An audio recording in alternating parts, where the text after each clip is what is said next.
Assalamualaikum warahmatullahi wabarakatuh. Selamat pagi dan salam sejahtera bagi kita semua.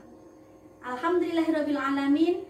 Hari ini kita semua masih diberi sehat oleh Allah Subhanahu wa taala dan mudah-mudahan kita semua selalu dalam lindungan Allah Subhanahu wa taala. Amin amin ya rabbal alamin.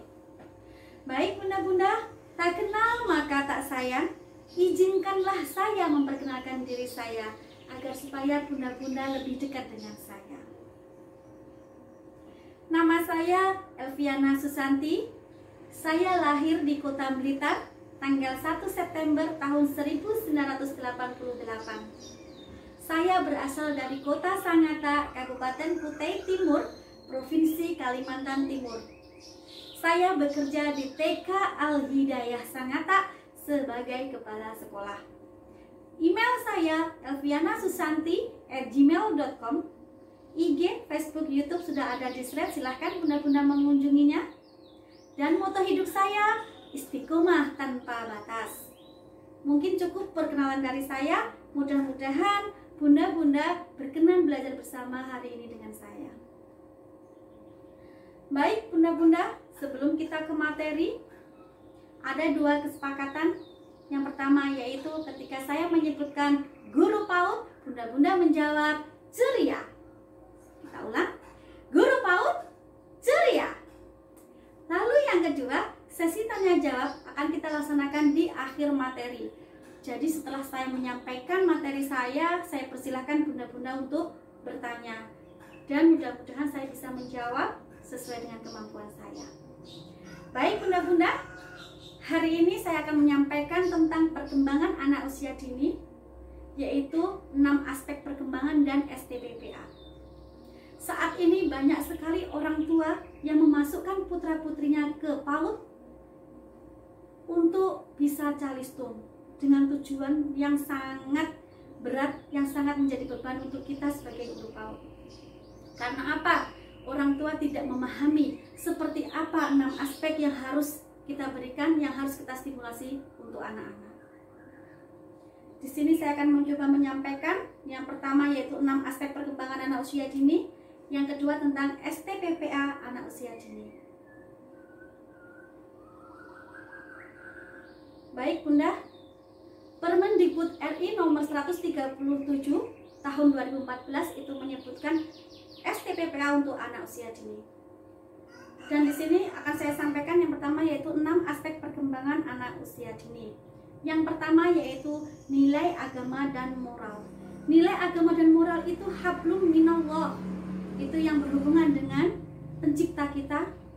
Lalu yang kedua berhubungan dengan hablum minannas, berhubungan dengan sesama manusia. Yang ketiga, bagaimana kita menghormati agama orang lain, bagaimana kita bertoleransi dengan agama orang lain. Itu untuk nilai agama dan moral. Lalu yang kedua ada fisik motorik. Di sini mencakup tentang fisik motorik halus, fisik motorik kasar, dan kesehatan dan keselamatan anak. Di dalamnya itu gerakan-gerakan anak berkoordinasi dengan mata dan tangan. Bagaimana mereka menggerakkan anggota tubuhnya, bagaimana mereka menjaga keselamatan dirinya. Lalu yang ketiga yaitu kognitif. Dalam kognitif ini tahap perkembangannya ada kita mengenal tentang warna, bentuk, angka, dan mengelompokkan benda-benda. Lalu di situ kita juga akan mengajarkan bagaimana anak-anak mengenal waktu, bagaimana anak-anak mengenal tekstur, bagaimana anak-anak mengenal tentang permasalahan yang sederhana. Masih semangat bunda-bunda? Guru PAUD ceria. Lalu untuk berikutnya ada sosial emosional, bahasa dan seni. Di sosial emosional anak-anak akan belajar bagaimana mereka bersosialisasi dengan teman-temannya, bagaimana anak-anak itu bersosialisasi dengan anak yang seusianya. Dan namun di rumah juga sosial emosional bisa dibangun bagaimana dengan masyarakat sekitarnya. Lalu untuk berikutnya yaitu bahasa, di mana bahasa ini ada bahasa tentang ekspresi dengan keaksaraan. Anak-anak akan belajar bagaimana berbicara yang santun, bagaimana anak-anak mengenal kata per kata, bagaimana anak-anak mengikuti 4-5 aturan dari kita, dan 5 perintah dari Bunda. Yang terakhir yaitu seni. Di sini anak-anak akan distimulasi, akan dirangsang tentang bagaimana mereka belajar tentang seni kriya, seni musik, seni tari, dan seni drama. Lalu untuk berikutnya yaitu tentang STPPA 0 sampai dengan 6 tahun. Di sini sudah dijelaskan untuk apa STPPA. STPPA itu untuk mengukur kita seberapa jauh perkembangan anak-anak itu sesuai dengan stimulasi yang sudah kita berikan, sesuai dengan 6 aspek perkembangan anak usia dini. Nah, sampai di sini Bunda-bunda, ada yang mau ditanyakan? Ada? Oke, bisa diterima Bunda-bunda? Bisa ya? Oke Bunda-bunda, 6 aspek itu bisa kita dapatkan dari anak itu melalui lagu. Lalu kita melalui senam juga bisa, gerak dan lagu juga bisa. Dan di sini saya akan mencoba untuk menyanyikan. Mudah-mudahan ini ada pesan dari saya untuk Bunda-bunda bagaimana kita bersyukur dengan titipan Allah, bagaimana kita menjaga titipan Allah itu. Kita harus memahami anak usia dini, kita pahami tahap perkembangannya, kita stimulasi perkembangan anak usia dini itu. Kita coba bernyanyi bersama-sama Bunda-bunda ya.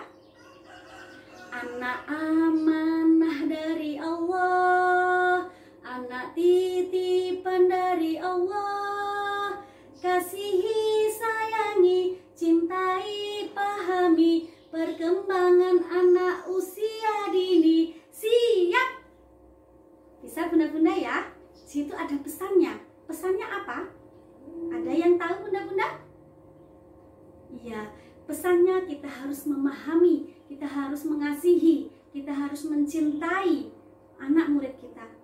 Karena mereka adalah titipan Allah. Jangan sampai kita salah menstimulasi perkembangan anak-anak. Jadi itu pesan dari saya Bunda-bunda. Bisa diterima Bunda-bunda? Baik, ada yang menanyakan lagi Bunda dari lagu? Siapa tahu ada yang mau mencoba lagunya? Atau sekali lagi kita bernyanyi?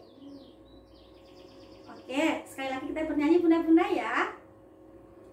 Anak amanah dari Allah, anak titipan dari Allah, kasihi, sayangi, cintai, pahami perkembangan anak usia dini. Siap! Mungkin itu akan memotivasi Bunda-bunda menjadi seorang guru PAUD. Baik Bunda-bunda, kalau tidak ada pertanyaan, saya akan membuat kesimpulan dari paparan materi saya. Kesimpulan yang pertama yaitu 6 aspek perkembangan sangat penting dipahami oleh seorang pendidik PAUD. Yang kedua, berikan stimulasi sesuai dengan 6 aspek perkembangan anak. Yang ketiga, STPPA sebagai pedoman pendidik untuk mengevaluasi pertumbuhan dan perkembangan anak. Ada sebuah pantun, dari Jawa ke Kalimantan, namun profesi tetap guru. Pahami aspek perkembangan agar anak bahagia selalu. Mohon maaf bila ada salah kata, salah perilaku saya, salah sikap saya. Mohon maaf yang sebesar-besarnya. Terima kasih, saya akhiri. Wassalamualaikum warahmatullahi wabarakatuh. Selamat siang dan salam sejahtera bagi kita semua. Terima kasih. Guru PAUD